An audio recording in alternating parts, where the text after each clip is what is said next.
you go. Let me hold you.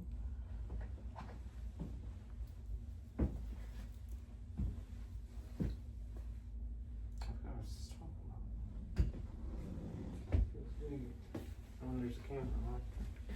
Really does affect Your actions. But there's always a camera on. Even when your phone's off. It's in the terms and conditions. You can still find it. your phone's screen might be turned off. Phone's always on. It's always on. Recording, listening.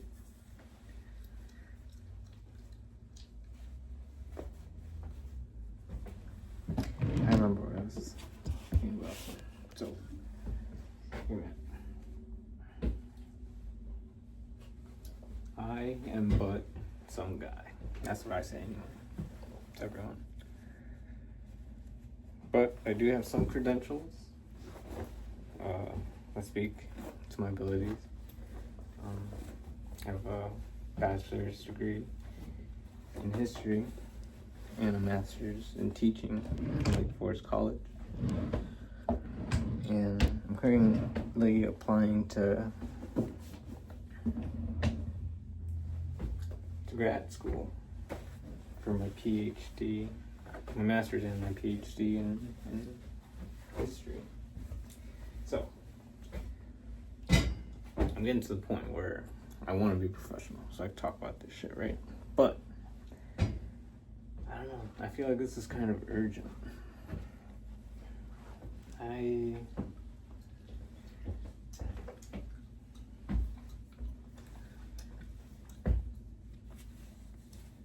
A lot of people talk about World War III. like it's going to happen someday.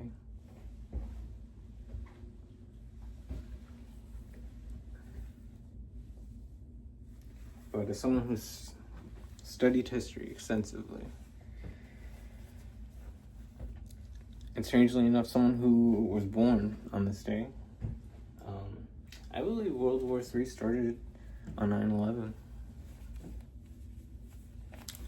I'm folding my underwear. But I feel like I need to say this. I could write about it too, but I'm a teacher, full-time. I teach U.S. history. Yeah, high school in Illinois. I'm busy, so sometimes writing is, I'll get to it, and then I don't. So I thought, while I'm, folding my clothes, I tend to have all sorts of thoughts, just to myself. Sometimes I even talk to myself, I'm not gonna lie. But I feel like what I've been putting into my writing have been these kinds of talks and thoughts, that I've been having. So, what's another medium? I thought I would, I don't know, see how the quality is, I guess, first. This is all on my phone. I don't have any of my guitars, so I need to make it look cool. One sec.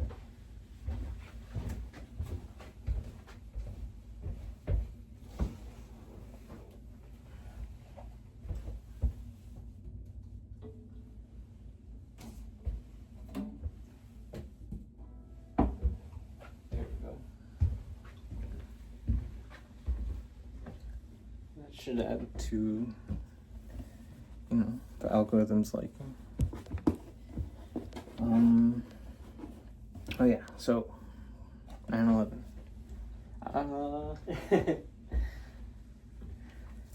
10 years before 9/11, a young man, me, was born in Mexico City.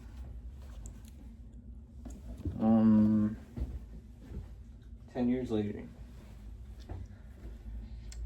I was turning double digits. I was going to be 10. And it was a big deal for me. Because, I don't know, numbers fascinate me, you know. Ever since I was little, like, I would count, like, little achievements, like, in 5s and 10s, you know. Like, once you hit 10, though, like, you were basically, like, an adult, you know, in my eyes. You were grown. People would actually, like, listen to you and take you seriously. You weren't just a kid, you know. To me. Because you weren't a single digit anymore. You were 10. The Roman numeral X, which I thought was cool. So yeah, I was so excited to go to school that day.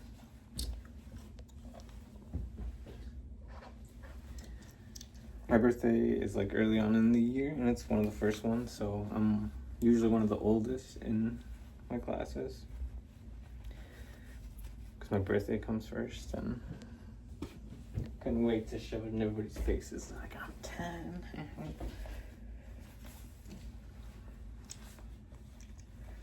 But when I got to school, they had the TVs on carts, you know, back when we used to use those beautiful big tube TVs. And it was connected to the news, you know, it was live, so that was different. We usually watch a bunch of old shit.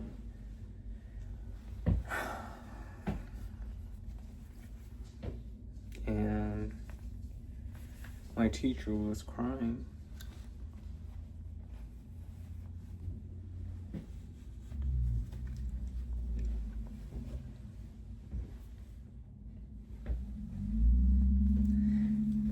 I think for a lot of us, it was the first time we ever saw a teacher cry.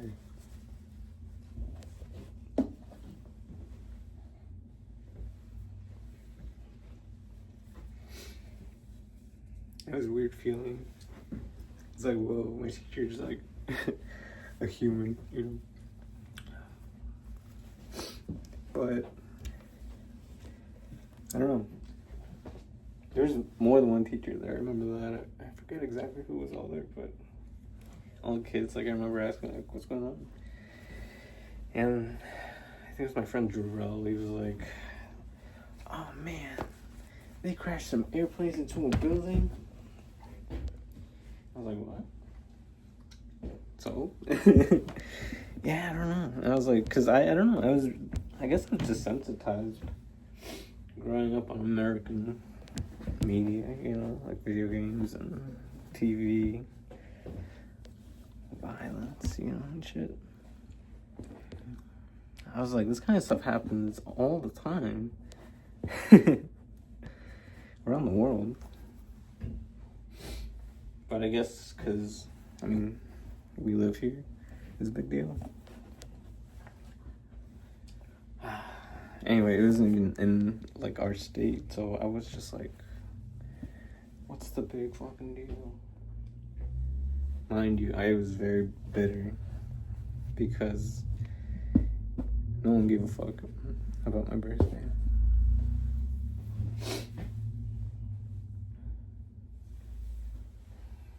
I don't remember if anyone said happy birthday to me. Because we were all in shock because they announced that school was canceled for the day.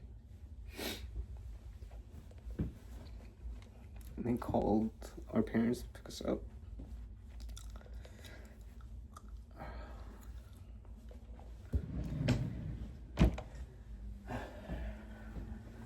And my dad picked me up. He was crying. I asked him why. He was just like, a lot of people died. I was like, oh. that made sense to me. More than just like being told a plane crashed into a building.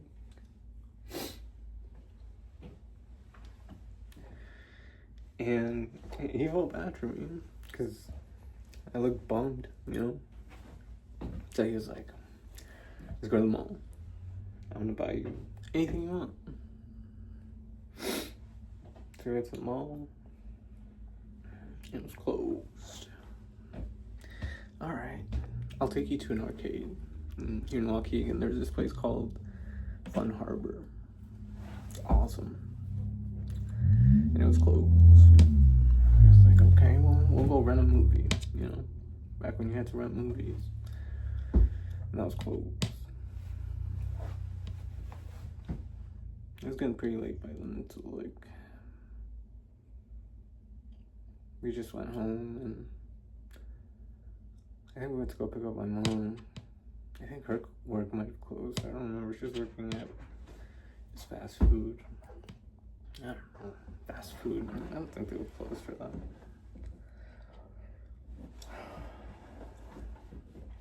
But yeah.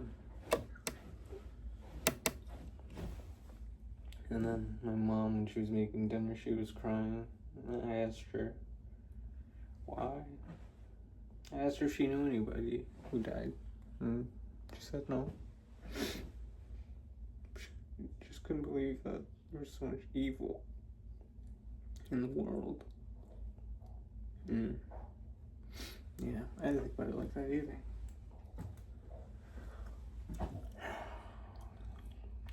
I say all that to say 9/11 had a big impact on me. I think from then, after I got over my bitterness, I don't know, it fascinated me. And I was like, well, my birthday landed on this day, and people are always going to be like, how do you feel? So, and they always do. So, I mean, me and a couple of my friends, like, I don't know, we're fascinated with 9/11, and we read about it, and I don't know, man. The deeper that story goes, the more it kind of just fits the scene of like the beginning of World War III.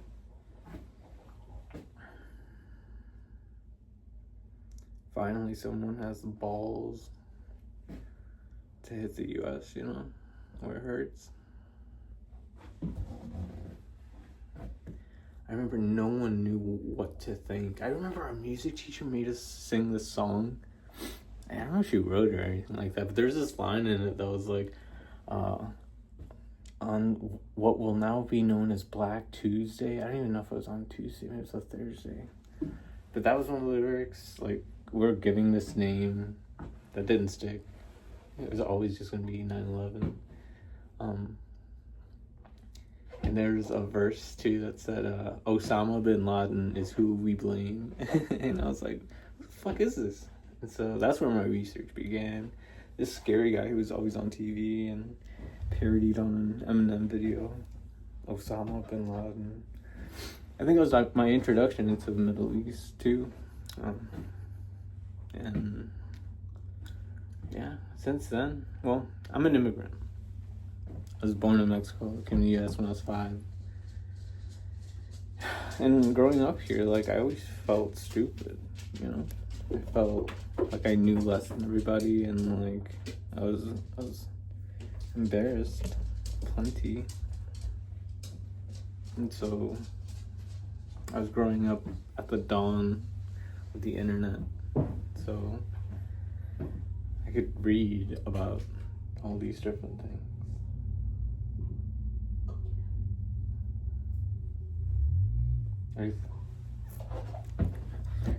And